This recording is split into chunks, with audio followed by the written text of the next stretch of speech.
इस पूरे ही मामले में अगर मैं बात करूं इंदौर पुलिस की, तो इंदौर क्राइम ब्रांच ने इस पूरे मामले में एक जॉइंट ऑपरेशन चलाया था। 36 घंटे पूरा इंदौर क्राइम ब्रांच ने काम किया है। मेरे साथ में additional DCP crime branch Indore भी मेरे साथ में मौजूद है, उनसे भी बात कर लेते, क्योंकि लंबे समय तक अपराधियों को शिलोंग पुलिस के साथ में जॉइंट ऑपरेशन जो चलाया है वो राजेश दंडोतिया जी के अंडर में ही चला है, इनकी देखरेख में चला है। इन्हीं से बात कर लेते हैं। सर, पूरा जॉइंट ऑपरेशन चलाया, 36 घंटे टीम ने कड़ी मेहनत की, एक बड़ी सफलता, क्योंकि आरोपियों की भागने की संभावना भी थी, आरोपी भाग भी सकते थे। कैसे रात में दबिश दी गई, कैसे इन अपराधियों तक इंदौर क्राइम ब्रांच पहुंची है? देखिए, इनको क्लीन लिफ्ट करना बहुत इंपॉर्टेंट था और इसमें शिलोंग पुलिस ने जब संपर्क किया था यहाँ पर डीसीपी राजेश त्रिपाठी इसके नोडल ऑफिसर थे, वो लगातार कोऑर्डिनेशन कर रहे थे, वो लगातार उनसे बात चल रही थी और इसमें अमित सिंह सर इसको सुपरवाइज कर रहे थे। तो रात भर अमित सिंह सर और डीसीपी राजेश त्रिपाठी सर ने लगातार कोऑर्डिनेशन करते हुए टीमें बनाई और टीमों को लगातार भेजा गया और टीमों के राउंड अप किया गया। सबसे पहले उनको आइडेंटिफाइड किया गया, फिर एक टाइम डिसाइड किया गया कब उठाना, उस पर्टिकुलर टाइम पीरियड में फिर उनको उठाना शुरू किया गया और उठाने के बाद 3 आरोपी तो सुबह तक उठ गए थे। फिर उसके बाद एक आरोपी को बीना के यहाँ से हिरासत में लिया जाकर फिर उसको अरेस्ट किया गया। तो 4 आरोपियों को अरेस्ट किया गया था और इनसे फिर इंटरोगेशन की गई थी। तो इंटरोगेशन में काफी अहम सबूत इन्वेस्टिगेशन के दौरान काफी लगे और जिसके आधार पर उनकी अरेस्टिंग की गई। अरेस्टिंग करने के बाद फिर उनको कोर्ट में प्रोड्यूस किया गया और कोर्ट में भी माननीय न्यायाधीश जो महोदय हैं उनके द्वारा भी माना गया कि एविडेंसेज है, इसी आधार पर उनके द्वारा ट्रांजिट रिमांड दिया गया। लगभग चारों ही आरोपियों से कितने घंटे की पूछताछ की इंदौर क्राइम ब्रांच ने? क्या उसमें कोई पूछताछ किया? शिलोंग पुलिस ही उसमें लगातार पूछताछ कर रही थी? इसमें लगातार सस्टेंड इंटरोगेशन चल रहा था। इसमें जो कि सीनियर ऑफिसर्स के सुपरविजन में लगातार अमित सिंह सर और राजेश त्रिपाठी सर लगातार इस चीज को वॉच कर रहे थे और ये इनका जो इंटरोगेशन था, इंटरोगेशन शिलोंग की जो टीम है, एसआईटी की टीम है, उनके द्वारा उनके जो 2 डीएसपी थे, एक ऑपरेशन डीएसपी ऑपरेशन और एक डीएसपी क्राइम ब्रांच है, दोनों की जो टीमें लगातार इनसे पूछताछ कर रही थी और लगभग 12 घंटे का सस्टेंड जो इंटरोगेशन चलने के बाद फिर काफी चीजें इनकी खुलकर आई जो कि इन्वेस्टिगेशन में शिलोंग पुलिस द्वारा ली गई। सर, क्या पहले आरोपियों ने गुमराह किया? क्योंकि 12 घंटे एक लंबे समय तक पूछताछ की गई, क्योंकि आरोपी है, गुमराह करते हैं, मना कर रहे होंगे, घटना को अंजाम नहीं दिया, लेकिन आखिरी में आरोपी टूटे, उन्होंने एक्सेप्ट किया कि इस घटना को उन्होंने अंजाम दिया है। देखिए, शिलोंग पुलिस के द्वारा लगातार इसमें इन्वेस्टिगेशन किया गया और इनसे इंटरोगेशन किया गया, सीनियर ऑफिसर्स भी थे और जब इंटरोगेशन के बाद ये चीज़ें जब आई तो काफ़ी कड़ी से कड़ी जुड़ी और कुछ ऐसे अहम बातें उनके द्वारा बताई गई जो इन्वेस्टिगेशन पॉइंट ऑफ व्यू से एज एविडेंस उनके द्वारा लिया गया, जो डायरेक्टली कहीं ना कहीं उससे मर्डर से डायरेक्टली कनेक्ट हो रही थी। इसी आधार पर उनको गिरफ्तार किया गया। सर, क्या लग रहा है? अभी तो 4 आरोपी ये पूछने की गिरफ्तार कोशिश कीजिए हुए कि और भी उमर आरोपी इसके अंदर रघुवंशी जो सामने आ लगातार सकते ये हैं। अब दावा करती नजर आ रही हैं। कल उन्होंने मंगल दोष की बात कही, आज वो नरबली की बात कर रही हैं, तंत्र मंत्र की बात कर रही हैं।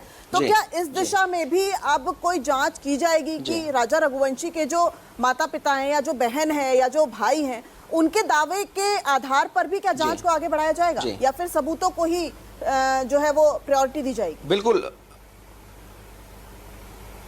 बिल्कुल एडिशनल डीसीपी राजेश दंडोतिया जी से ही मैं सवाल ले लेता हूं। सर, क्या लग रहा है कि जो आरोप लगा रही हैं राजा की मां उमा की, तंत्र क्रिया भी की जा सकती है? क्योंकि लगातार परिवार तांत्रिकों के बातचीत भी कर रहे थे, उल्टी फोटो भी टांगी थी, तो क्या अब इंदौर पुलिस उनसे भी पूछताछ कर सकती है? क्या इसके पीछे कोई तांत्रिक एंगल हो सकता है? नरबली की बात आ रही है जो सामने, क्या ये हो सकती है?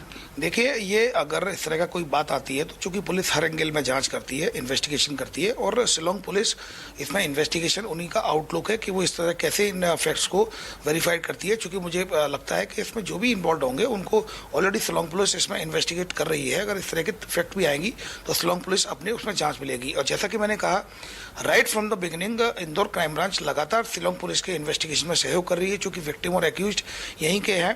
अगर कोई भी ऐसा पॉइंट ऐसा होता है, चूंकि इन्वेस्टिगेशन अभी ओपन है, लगातार वो इन्वेस्टिगेशन कर रहे हैं और कल रात में ही टीम इंडिगो फ्लाइट से गई हुई है और शिलोंग पहुंच भी गई है मॉर्निंग में 9:30-10 बजे और लगातार हम जो हमारे डीसीपी सर लगातार कोऑर्डिनेशन में है अधिकारी और वो लगातार बातचीत कर रहे हैं। अगर कोई इस तरह का फैक्ट्स आता है और उनको लगता है कि क्राइम ब्रांच की अगर मदद की जरूरत होगी वेरीफाइड करने की, तो डेफिनेटली वो सारी विवेचना में हम उनका पूरा सहयोग करें। सर, इसमें एक बड़ी बात और सामने आई कि सोनम जो है 25 मई को इंदौर आई थी, इंदौर आकर वो चली गई। उसने क्या किया? राज से मुलाकात की, राज से पैसे लिए, राज को पैसे दिए, क्या रहा सर? इंदौर आई, उसने क्या किया? इंदौर में कहाँ रुकी थी? देखिए, ये फैक्ट अभी ऑफिशियली शेयर नहीं किया गया है शिलोंग पुलिस के द्वारा, पर मुझे लगता है जब भी शेयर किया जाएगा तब जाके इस बात का खुलासा होगा। मैं एक बात और बता दूं, इन्वेस्टिगेशन और इंक्वायरी जो भी होती है ठीक है, पैरेलल मैं नहीं लौटूंगी चल आपके सकती पास। क्योंकि और ये भी कहा जा रहा है कि हत्या को शिलांग अंजाम पुलिस देने का के पार्ट बाद है, तो सोनम जो है वो अभी, इंदौर भी आई थी, हालांकि कोई इंदौर भी पुलिस किसी इस तरह का- पूरी बात से इनकार कर रही है। ये कहा जा रहा है कि सोनम इस पूरे हत्याकांड को अंजाम देकर इंदौर वापस आई थी, लेकिन इंदौर पुलिस शायद इस बात से मना कर रही है।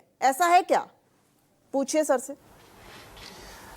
देखिए बिल्कुल इसके अंदर जो सोनम है वो फिलहाल शिलांग पुलिस के अंडर में है। जो तथ्य शिलांग पुलिस बता रही है उस आधार पर इंदौर क्राइम ब्रांच लगातार बातचीत कर रही है। मेरे साथ में एडिशनल डीसीपी राजेश दंडोतिया जी लगातार बने हुए, उनसे ही बात कर लेते हैं क्योंकि शिलांग पुलिस ने क्या आपके साथ में ये बातें शेयर की हैं कि इंदौर आई थी, कोई रूट शेयर हुआ, क्योंकि आरोपी इंदौर से शिलांग कैसे पहुंचे, क्या कोई रूट इन लोगों का था, कैसे ये पता चला कि शिलांग जाना है, रास्ते इनको कहाँ पता चले थे, किसने बताए थे?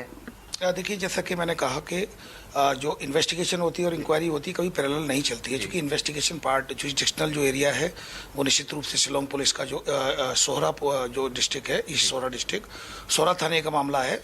हम एज ए जो law enforcement agency, local police enforcement के नाते उनको असिस्ट कर रहे हैं, चूंकि विक्टिम और एक्यूज यहीं के हैं। लेकिन डेफिनेटली उन्होंने अभी ऑफिशियली इस बात को हमारे साथ शेयर नहीं किया है। अगर वो ऑफिशियली शेयर करते हैं और वेरीफाइड करने का बोलते हो, डेफिनेटली ये पार्ट प्ले किया जाएगा। बट सर्टेनली इन जो रेस्पॉन्सिबिलिटी है इन्वेस्टिगेशन की वो उन्हीं की है, और पैरेलल इन्वेस्टिगेशन या इंक्वायरी कभी नहीं चल सकती है।